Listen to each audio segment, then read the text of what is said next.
Du jour au lendemain, avec Daniel Robert.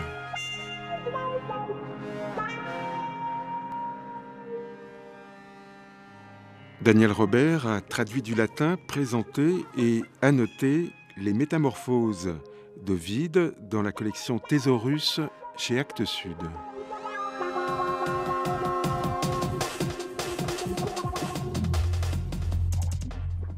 J'ai désormais achevé une œuvre que ni la colère de Jupiter, ni le feu ni le fer ne pourront abolir, ni l'usure du temps. Le jour de ma mort, qui n'aura prise que sur mon corps, pourra mettre à son gré un terme à l'incertaine durée de ma vie. Le meilleur de moi sera transporté, inaltérable, très haut par-delà les étoiles, et mon nom ne s'effacera pas. Aussi loin que s'étend sur les terres soumises la puissance romaine, je serai lu par tous, reconnu à travers les siècles, et si les pressentiments des poètes se réalisent, je vivrai.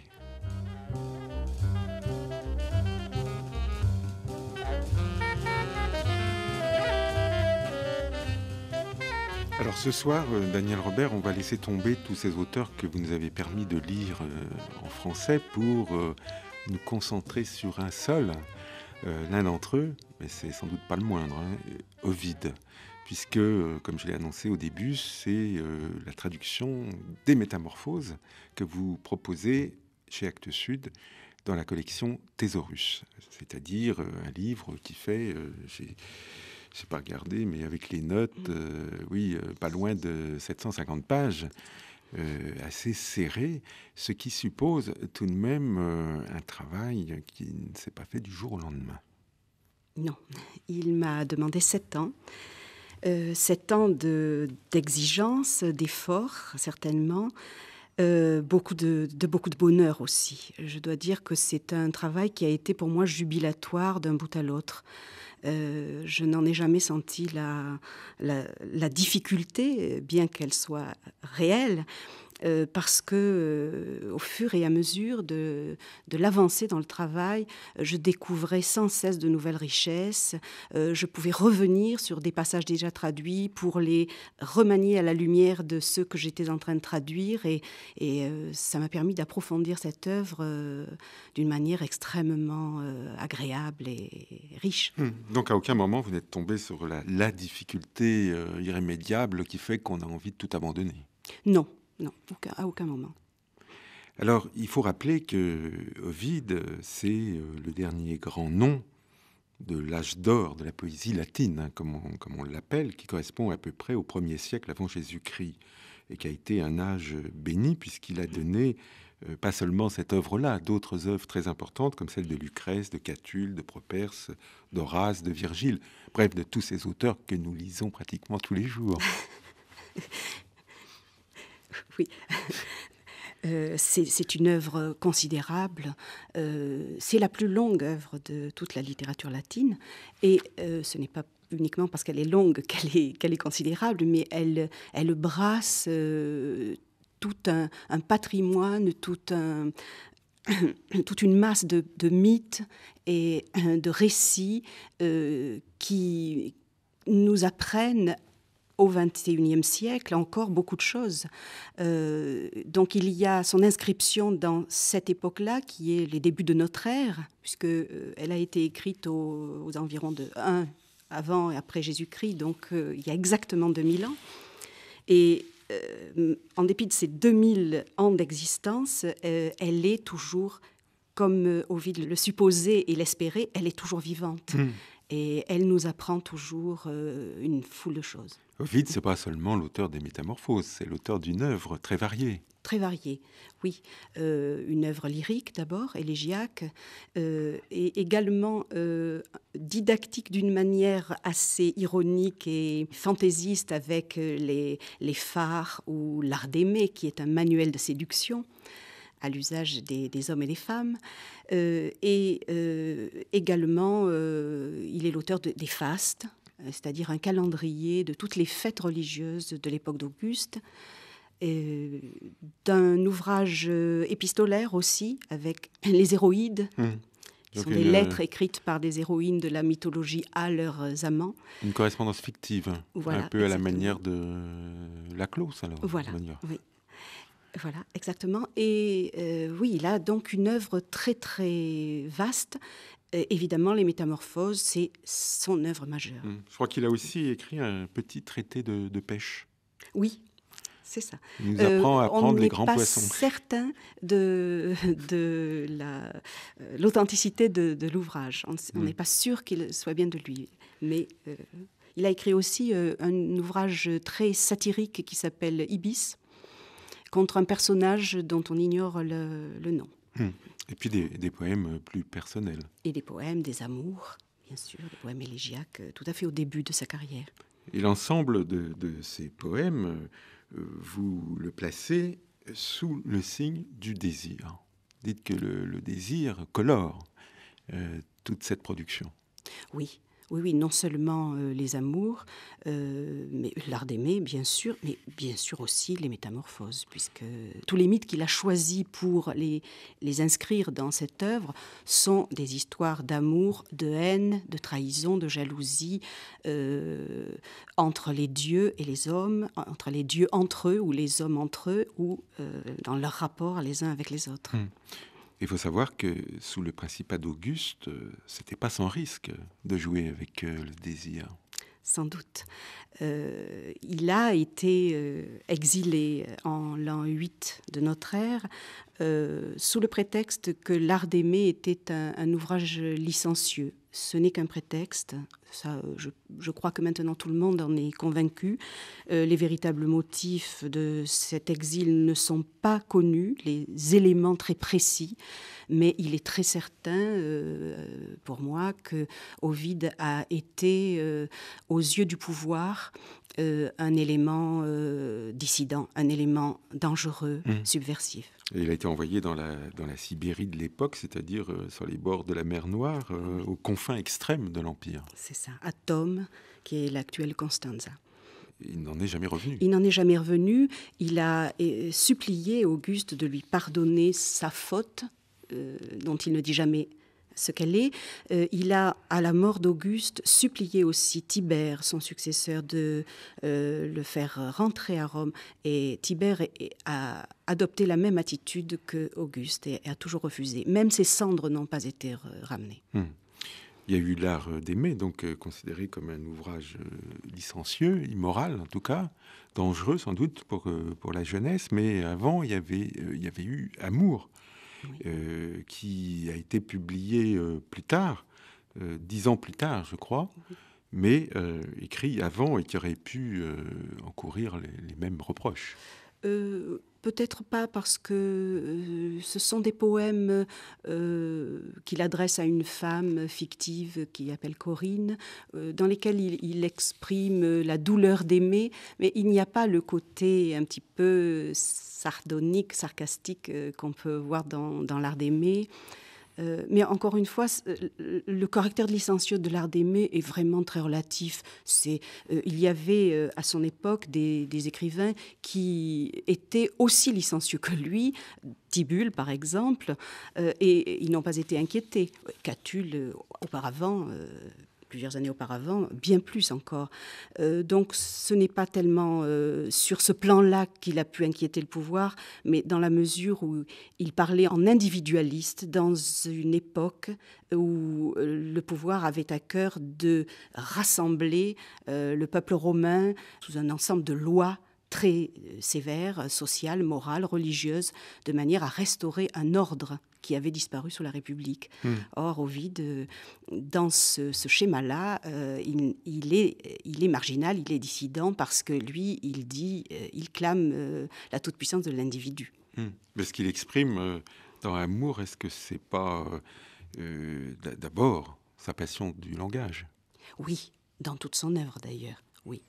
sa passion de la poésie, qu'il a contractée très tôt. Il a été obligé de faire les études que son père lui imposait et d'entamer une carrière de fonctionnaire parce que tout jeune noble devait le faire. Mais il dit dans Les Tristes que très très vite, il a découvert la poésie et il a su que c'était sa vie. Et donc il a abandonné la carrière des honneurs pour la poésie.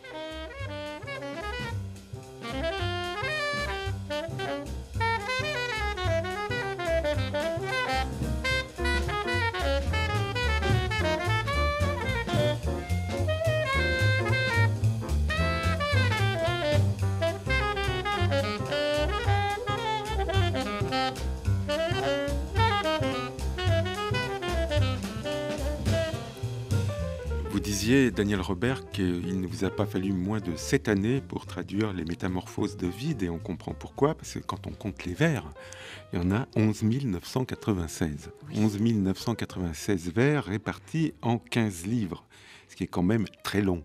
C'est le plus long poème de la littérature latine. Oui, exactement.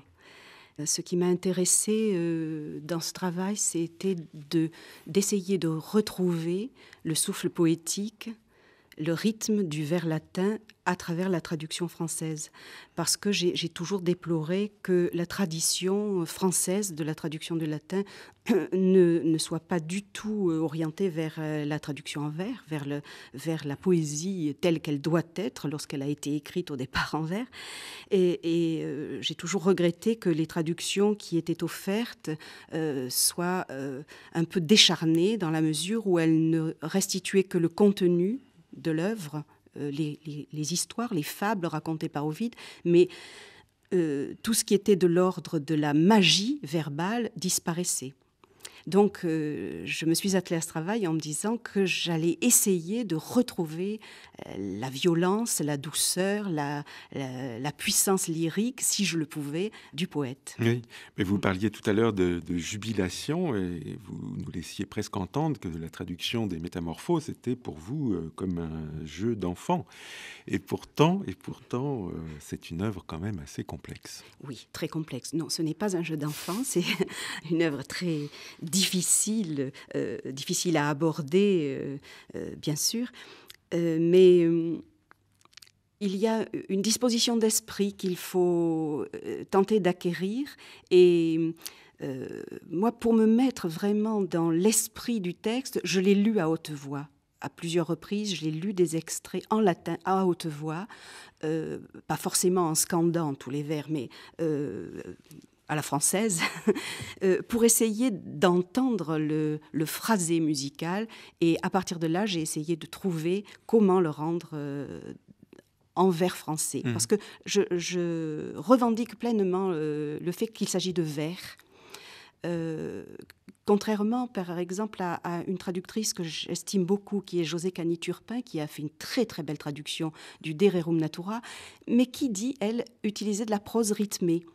Et donc, cette idée de mi-figue, mi-raisin, ça ne me convient pas. Je tiens absolument à revendiquer le vers. Ouais. Et quand vous vous lancez dans la traduction des Métamorphoses, vous ne vous appuyez pas sur les traductions existantes, vous repartez complètement de zéro. Oui, je les ai lues, les traductions existantes. J'ai lu plusieurs traductions italiennes, en italien, parce que la tradition, là, en Italie, est beaucoup plus orientée vers le vers. Et j'ai eu une très très belle traduction du 19e siècle qui m'a été offerte par Gérard Arseguel d'ailleurs, qu'il avait découverte dans une brocante. Et j'ai aussi lu à haute voix cette traduction en italien qui me donnait quelques échos du texte latin, puisque l'italien est très très proche, bien sûr. Donc la première phase du travail, c'est la lecture à haute voix. Oui. Oui. Du texte original. Du texte original. Et ensuite, oui. vous cherchez les mots en français. C'est à partir du rythme que vous avez dans la tête. Oui. La nuit, vous êtes hanté par comme ça des morceaux de phrases latines. Oui, ça c'est vrai, c'est vrai. Vous réveillez, j'ai souvent rêvé de ça. Vous réveillez pour pouvoir noter tout d'un coup une équivalence qui arrive. Aussi. Oui. Alors, on parlait de complexité, c'est pas seulement la complexité de la traduction, c'est la complexité qui tient au projet lui-même des Métamorphoses. Car le projet, c'est pas rien, hein. C'est une intention qui a été avouée par Ovide lui-même, qui était de dire, sur le mode poétique, avec les moyens de la poésie, comment l'univers était parvenu à réaliser son unité, c'est-à-dire à sortir du chaos. Exactement, ça c'est le motif avoué, c'est ce qu'il énonce dès le début, dès les premiers vers du poème. Au fur et à mesure de la lecture, on se rend compte que ce projet est miné de l'intérieur, tout à fait consciemment par Ovide, qui réussit très fréquemment à piéger le lecteur. Et évidemment, on ne doit pas le prendre au pied de la lettre, on ne doit pas lire le texte d'une manière au premier degré. Enfin, si on le fait, on peut aussi le faire pour le plaisir des histoires racontées, mais il y a beaucoup d'autres choses qui se cachent derrière. À la toute fin des Métamorphoses, j'ai volontairement commencé l'émission en lisant l'épilogue. Il semble montrer qu'il est assuré de son coup, qu'il a réussi son coup, puisque il voit déjà pouvant prétendre à la postérité. Oui, c'est exact. Si les pressentiments il s'est pas des trompé, poètes se remarquez. réalisent, oui, il ne s'est pas trompé, puisque 2000 ans après, il est toujours vivant. Il y a des chercheurs, des exégètes qui soutiennent la thèse inverse et qui disent que Ovide, en écrivant les Métamorphoses, est déjà conscient du fait que cette entreprise qu'il a énoncée au départ est vouée à l'échec et va démontrer en fait que cet ordre parfait qu'Auguste a voulu créer, il n'est qu'éphémère et que l'état de nature reprendra le dessus et que la civilisation va s'effilocher. Je pense notamment à Pierre Maréchaux qui a soutenu cette thèse, qui est une thèse assez brillante. Mais ce n'est que quelques années plus tard qu'il s'est vu signifier par Auguste son exil définitif, ce qui donne à penser qu'Auguste a mis un certain temps à comprendre ce qu'il avait sous les yeux. Oui, certainement. C'est ce qui accrédite la thèse selon laquelle il ne s'agit pas du tout de l'art d'aimer qui avait été écrit bien avant, de 10 ans avant, et sur quoi Auguste n'avait rien dit. Donc c'est vrai, pendant les 8 premières années du siècle, alors que les poèmes des Métamorphoses, les différentes fables circulaient un petit peu comme un feuilleton. C'est 8 ans, donc en l'an 8, qu'Auguste a décidé l'exil. Il semblerait donc que ce soit plus les Métamorphoses qui soient en cause que les autres œuvres. Alors on dit que dans un geste théâtral, il aurait brûlé les Métamorphoses, mais il s'était quand même assuré que certains de ses amis en avaient quelques copies. Oui. De plus, au cours de son exil, il a constamment écrit à sa famille, à ses amis, pour corriger tel vers, ajouter tel autre, faire des modifications, des variantes, et chaque fois, il leur demandait, il s'assurait que c'était bien fait. Ce qui fait qu'on a on n'a pas du tout de manuscrit d'Ovide, bien sûr, mais on a une multitude de copies qui viennent des nombreuses versions. Alors, on ne sait pas si toutes les variantes existantes ont été voulues par Ovide ou si elles sont le fait des copistes. Là, c'est très mystérieux. On a un texte qui est de toute façon mystérieux en soi. Oui, parce qu'on raconte qu'il a, à Thôme, donc dans son exil, il a consacré le plus clair de son temps au rétablissement de sa version, en envoyant à ses amis de nombreuses corrections. Et en leur demandant de les prendre en charge. Il considérait que son œuvre était inachevée. Donc jusqu'à sa mort, il a travaillé en fait à ces Métamorphoses. Oui, il a travaillé tout en écrivant d'autres choses. Il a toujours remis l'ouvrage sur le terrain. Et il n'a pas cessé de vouloir le rendre le plus parfait possible. Alors ce livre, Les Métamorphoses, c'est pas le genre de livre qu'on résume en une phrase. D'abord parce que son architecture est très foisonnante. Elle est, vous l'observez d'ailleurs, tout en décrochement, lacis, en digression, en enchâssement. C'est un texte très moderne de ce point de vue-là. très moderne, oui. Oui, on a souvent fait le reproche à Ovide d'un texte qui était incohérent, qui n'avait pas d'ordre, parce qu'il n'obéit pas à un ordre systématique et que l'on peut suivre comme ça de manière très rigoureuse. Mais en fait, l'ordre de l'ouvrage existe bien. En dépit de tous ces éléments qui brouillent un peu les pistes, on voit très bien d'où il part, où il arrive et pourquoi il a articulé, agencé les poèmes de cette façon-là. Oui, c'est pas complètement du zapping Pas du ou tout. même du collage, ou Non, pas du tout. c'est pas une mosaïque, Non. parce que d'un chant à l'autre, il y a un lien. Il y a un lien, et même d'un récit à l'autre, il y a toujours un fil conducteur. Il n'y a aucune coupure, on n'a pas une histoire qui commence sans rapport avec la précédente. Oui, dans votre présentation, Daniel Robert, vous dites que la continuité est assurée en dépit des apparences. Voilà. Alors le poème, c'est une fresque, une immense fresque, dans laquelle chaque détail, en fait, concourt à former l'ensemble.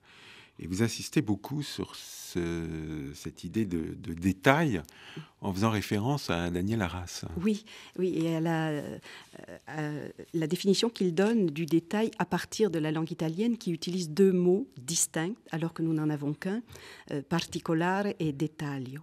Et j'ai trouvé que cette distinction était très intéressante du point de vue d'Ovide, parce qu'il y a également dans les Métamorphoses cette émeute de détails, comme disait Baudelaire, ce foisonnement, et aussi ce qui correspond au terme détail, c'est-à-dire le programme d'action du poète et aussi celui du lecteur qui peut intervenir sur ces détails-là.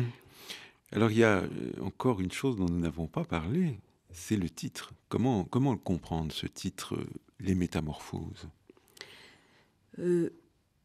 Il explique très bien dans les 4 premiers vers du poème, ce sont les transformations de corps en autre corps.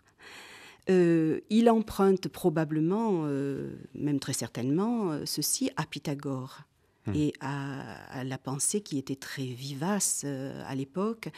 Il fait intervenir Pythagore à la fin du livre et il lui prête un très long discours. De la doctrine de Pythagore, il retient surtout cette idée de tout est fluctuant, tout est mouvance, rien ne se perd ni ne se crée, tout bouge dans l'univers. C'est l'instabilité. C'est l'instabilité constante. Et il retient aussi la théorie de la migration des âmes, c'est-à-dire la métempsychose. Et de là, il tire la loi selon laquelle on ne devrait pas manger de chair, de viande, parce qu'on mange des êtres qui ont probablement émigré dans ces corps-là. Et donc, on mange son semblable. Donc, les Métamorphoses, c'est d'une certaine façon une adresse au vivant et un refus de la mort. Oui, un refus de la mort ou une sorte de volonté de montrer que, en dépit de la mort, il y a permanence d'une matière qui sans cesse se renouvelle, se recrée. Alors vous le disiez tout à l'heure, le vers vous a paru essentiel, c'est le parti que vous avez pris pour votre traduction. Et derrière le vers, il y a la musique aussi. Bien sûr, bien sûr. Alors, pour essayer de trouver comment traduire en vers des hexamètres dactyliques qui n'ont rien à voir avec la versification française, j'ai essayé d'un peu analyser cet hexamètre dactylique, voir de quoi il était fait et comment on pouvait trouver une transposition dans notre langue. Évidemment, donc là, je ne vais pas entrer peut-être dans les détails techniques, mais il ressort de cela que l'hexamètre, justement, le vers latin épique, donc noble, a ceci d'extraordinaire qu'il est d'une extrême souplesse. Il n'a pas de rime.